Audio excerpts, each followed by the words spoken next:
Welcome back, everybody, to the Legal Hands to the Face show. As always, Bill Colarulo. Before we took our break, we were talking about the Philadelphia Eagles offense. There's a lot going on in the chat, which I love. Keep the engagement coming. Give us a like, give us a subscribe, share with your friends. The more Eagles fans we could reach, the better. But this seems to be a constant debate over the first 3 weeks of the season. Jalen Hurts, and can this Philadelphia Eagles team win with this formula? I talked about it last week. Jalen Hurts needs to get better. Jalen Hurts will tell you he needs to get better. He did get better in week 3. We've seen him improve every single week this season. But when you look at the bottom line, what I don't understand as fans is not only do the Philadelphia Eagles have 3 wins in 3 games, look at where they stand. I just talked about total offense.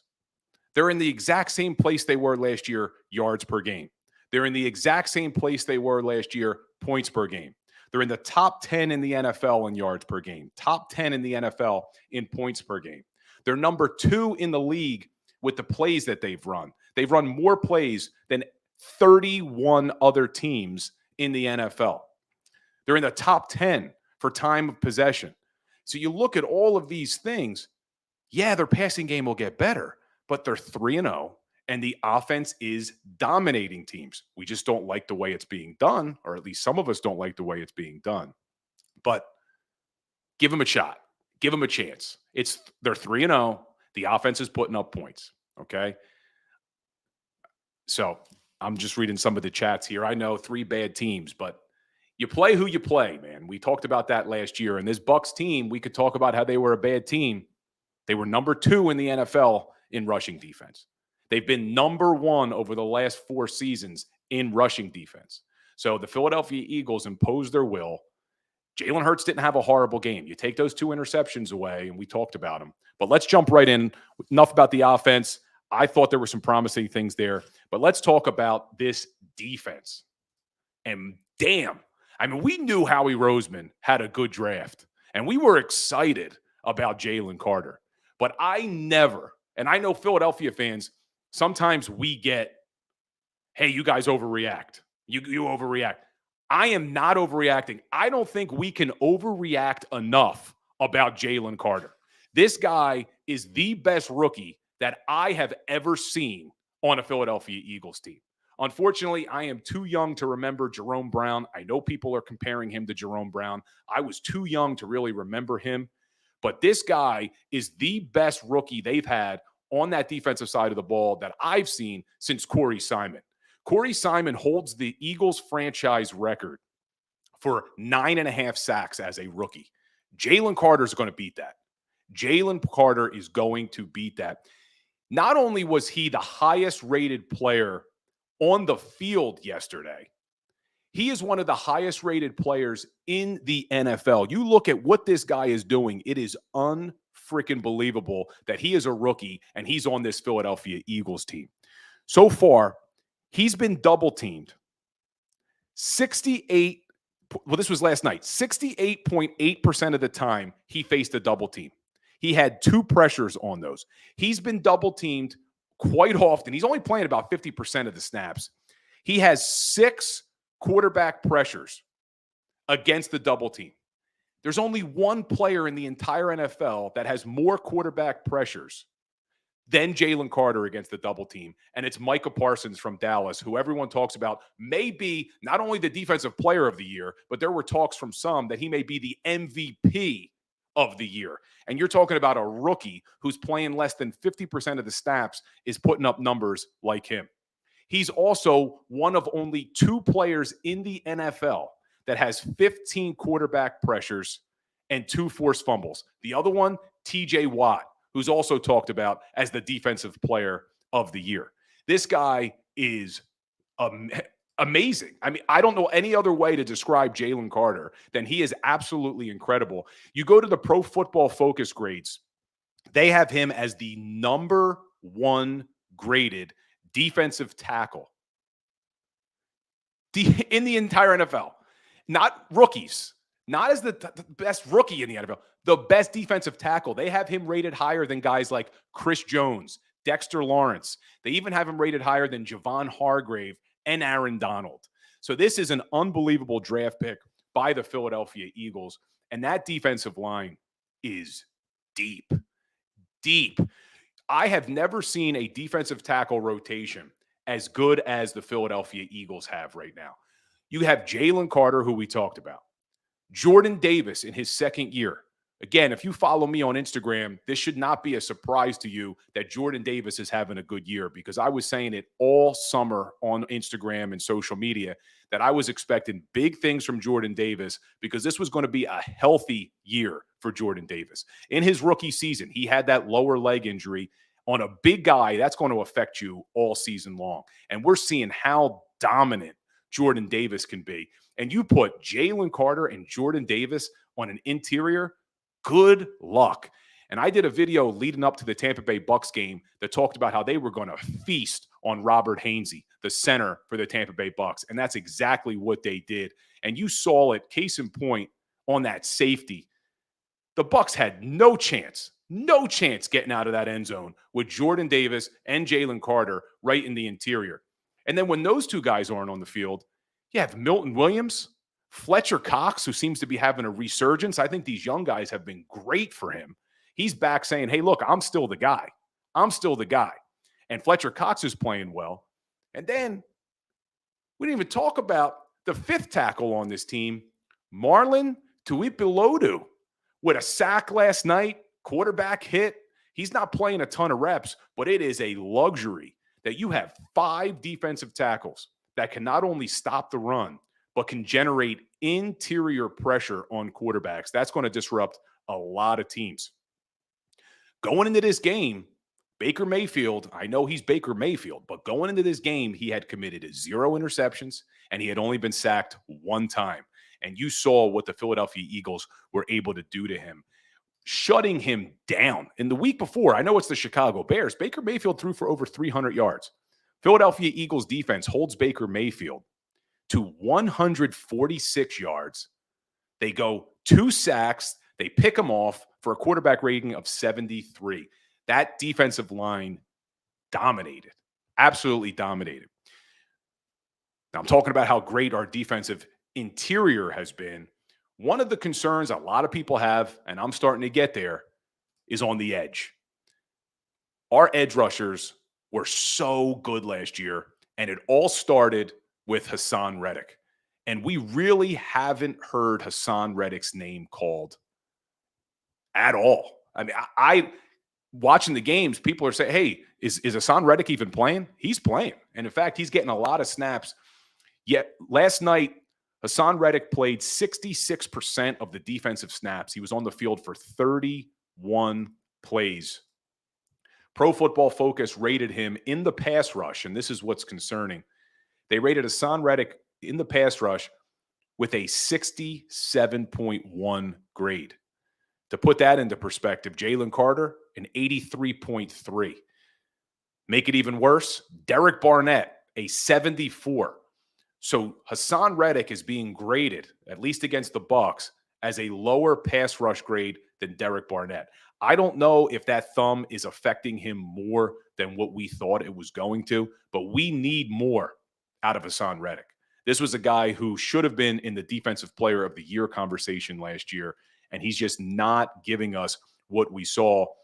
Through 3 weeks, Hassan Reddick isn't even in the top 50, I don't believe, in the Pro Football Focus grades. Yeah, he's ranked as the number 71 edge rusher.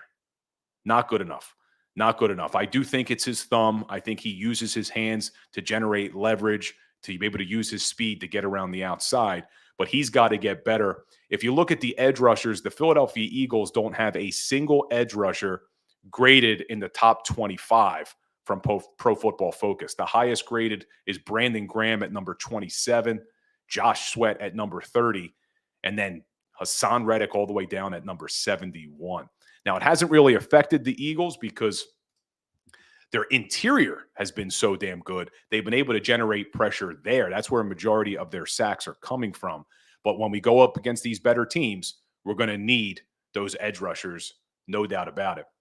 But let's talk about those linebackers. I mean, you talk Nicholas Morrow. What a freaking story this is. Nicholas Morrow gets signed in the offseason. Mark DiStefano saying Reddick's contract may have a lot to do with it. Yeah, but if anything, if he wants a new contract, he's not earning it right now. That's the problem, Mark. If he wants a new contract, he needs to show that he's worthy of a new contract. I think he is. I still think he's going to get back to what we saw last year, but he is just not playing to the level that we saw him play last season. I do think it's that thumb. It's got to be. It's the only thing I can think of for him. But let's talk about Nicholas Morrow, the linebacker.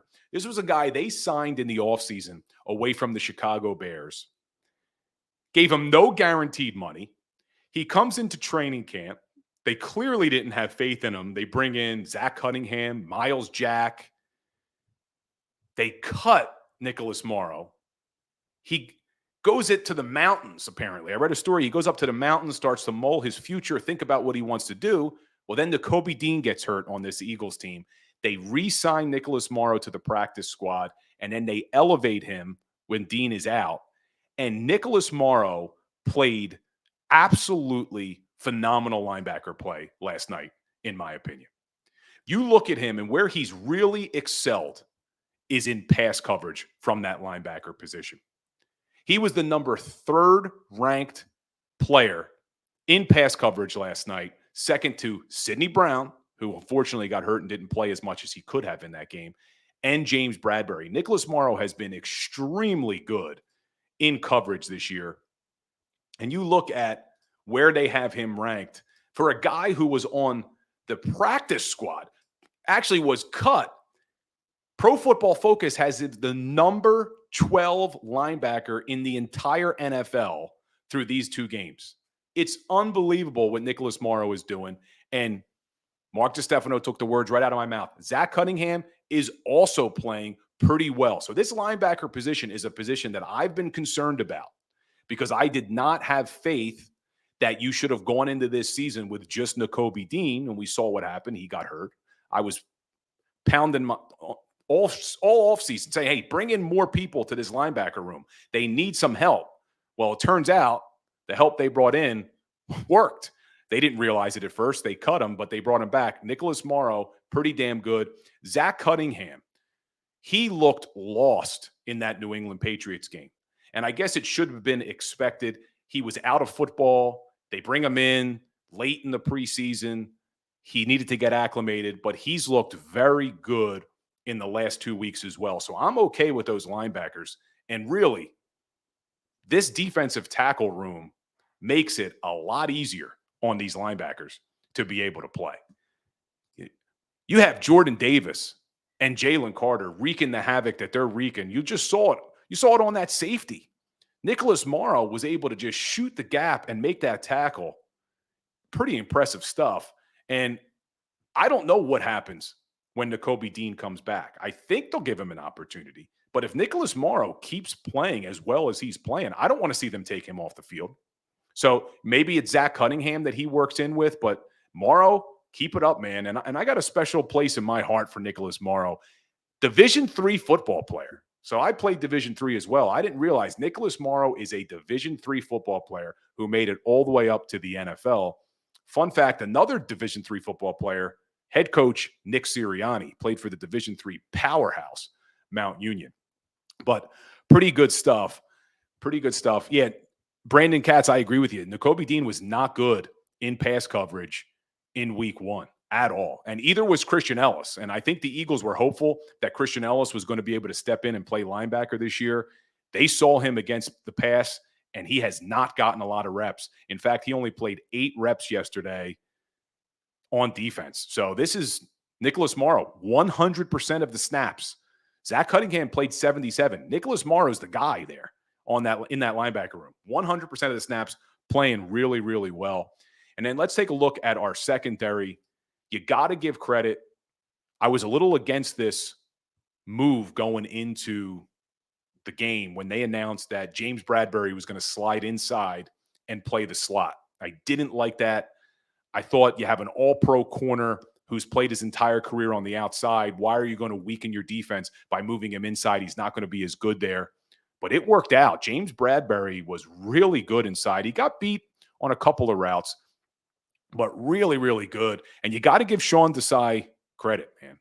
This defense, especially the corners, they've had some injuries. Avant Maddox, Zach McPherson, Reed Blankenship's back, but he was down for a little while. Justin Evans, safety, he goes down in this game. And they look like they were ready to play. They had them ready to play. Now, Josh Jobe, unfortunately, he's battling. Pro Football Focus had him as the lowest graded corner against the pass in that game. He struggled. So I don't know what the future plan is for this Philadelphia Eagles team. I don't like keeping Bradbury inside every single week. I guess it made sense yesterday. It worked yesterday when you have a team where they have Chris Godwin in the slot, but I like Bradbury outside. You paid him like an outside corner. I want him to play him like an outside corner. The question is, who plays that nickel cornerback position? Mario Goodrich didn't even dress yesterday, guys. So a lot of people were hopeful, hey, Mario Goodrich is going to take over at that slot corner position. He didn't even play. And we're going to talk to Dr. Radcliffe in the next segment about Sidney Brown. Hopefully he's not going to be out for any extended period of time. But he was starting to get some slot reps as well at that nickel corner. So maybe that's what they do. But you got Justin Evans down. So some question marks in that secondary. But I do want to give a lot of credit to Sean Desai. So far, I love the way this defense has been growing. I didn't like the way they played against the Patriots. They gave up way too many yards against the Vikings, but they had a lot of secondary pieces out. For a new defensive coordinator to come in and to be able to do what Sean Desai has done these first 3 weeks, I'm happy with. And Reed Blankenship, Crawley X26 just commented, loves Reed Blankenship. Reed Blankenship is a stud. He is an absolute stud. He looked so good yesterday. That was a big loss when he went out the last game, but he played really well yesterday. You could see how instinctual he is. He is a very smart player. He jumped all over that interception on Baker Mayfield, and it's exactly what we saw the first game he had as a starter when he went against Aaron Rodgers, and you could just see how instinctual he was, how intelligent he is on that back end. I'm really excited about him at the safety position. The question mark is, who's next to him? Who's that other safety going to be? Is Justin Evans? We're going to talk to Dr. Radcliffe. Is he going to miss some time with that neck injury? I'm not a big fan of Terrell Edmonds.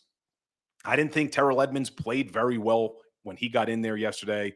So that is the one weak spot on this defense, is who's going to be that other safety.